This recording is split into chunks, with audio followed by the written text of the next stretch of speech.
Hello నమస్తే, welcome to our channel social post. Haldiram's ఈ brand snacks ని ఇష్టపడిన వారంటూ ఎవరు ఉండరు. దాదాపు దేశ విదేశాల్లో వేలల్లో బ్రాంచ్లున్న ఈ కంపెనీ ఎలా సక్సెస్ అయింది? కారపూసతో కూడా కోట్లు సంపాదించొచ్చన్న ఆలోచన అసలు ఎవరిది? అసలు ఈ బ్రాండ్ ఎప్పుడు ఎక్కడ స్టార్ట్ అయింది?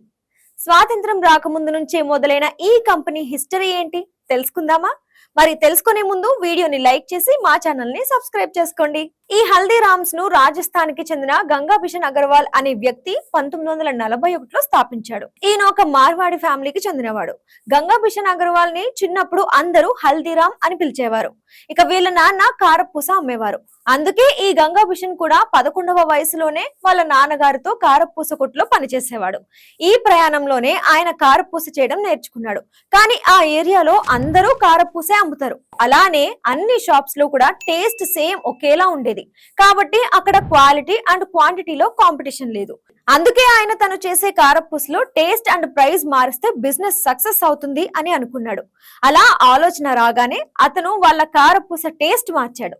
ఎలా అంటే యాక్చువల్ గా కారపూస శనగపిండితో చేస్తారు, కానీ ఆయన వెరైటీగా మోత్బీన్ అనే పదార్థంతో చేశారు.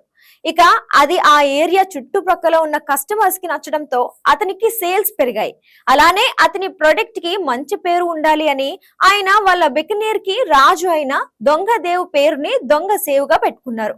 ఇక ఈ పేరుకి ఆ ప్రొడక్ట్ కి ఏ సంబంధం లేదు, కానీ ఆ పేరు వాడటం వలన తన బిజినెస్ కి ఆ కింగ్ ఒక బ్రాండ్ అంబాసిడర్ గా ఉపయోగపడ్డారు.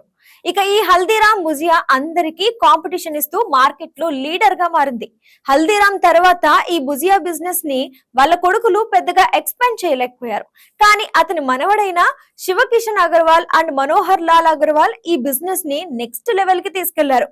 వీళ్ళు జనాలకి కాజు కట్లీ కొత్త స్వీట్ ని ఫ్రీ శాంపిల్స్ తెచ్చి ఇచ్చి తన షాప్ కి వచ్చే అందరి కస్టమర్స్ తో టేస్ట్ చేపించారు. వీళ్ళ మార్కెటింగ్ స్ట్రాటజీ వలన కేవలం కొన్ని రోజుల్లోనే కాజు కట్ నాగ్పూర్ మొత్తం స్ప్రెడ్ అయింది.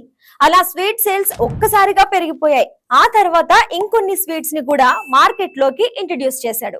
ఈ బిజినెస్ స్ట్రాటజీ వల్ల కేవలం 3 సంవత్సరాల్లోనే హల్దీరామ్స్ బిజినెస్ సేల్స్ ఆకాశానికి అందాయి. ఇలా తన హల్దీరామ్ బిజినెస్ ని భుజియా నుండి sweets and different food items వరకు ఎక్స్పాండ్ చేశారు. 1980 సంవత్సరంలో ఎవ్వరూ కూడా స్నాక్స్ మంచిగా ప్యాకేజ్ తో అమ్మేవారు కాదు. ఫుడ్ నార్మల్ ప్యాకేజ్ లో ఉంటే ఎక్కువ రోజులు ఉండదు, ఎక్స్పైర్ అయిపోతాయి. కాబట్టి దీన్ని రెక్టిఫై చేయడానికి ఈ కంపెనీ ప్యాకేజింగ్ స్టైల్ మార్చారు. ఎలా అంటే అందులో నార్మల్ ఎయిర్ కాకుండా నైట్రోజన్ గ్యాస్ ఫిల్ చేయించేవారు. దీని వల్ల ఫుడ్ త్వరగా పాడవదు. అలాగే ఆ ప్యాకింగ్ కి అట్రాక్టివ్ కలర్స్ యూజ్ చేసేవారు. ఇక సీజనల్ అండ్ ఫెస్టివల్స్ కి తగ్గట్టుగా ప్యాకింగ్ చేసేవారు. దీని వల్ల కస్టమర్స్ అట్రాక్ట్ అయ్యేవారు, సేల్స్ కూడా పెరిగేవి. దీని వల్ల హల్దీరామ్స్ బిజినెస్ సేల్స్ 100% పెరిగాయి. ఇక bus stand, railway station, malls లో హల్దీరామ్స్ ఫ్రాంచైజీలు ఓపెన్ చేశారు. అప్పుడు విపరీతంగా హల్దీరామ్స్ ప్రొడక్ట్స్ అమ్ముడుపోయాయి. హల్దీరామ్ ప్రొడక్ట్స్ తమ ఊర్లో లేని వారు ఇక సిటీస్ కి వచ్చినప్పుడల్లా స్పెషల్ గా హల్దీరామ్ స్వీట్స్ అనే స్నాక్స్ ని అడిగి మరీ చేయించుకునేవారు.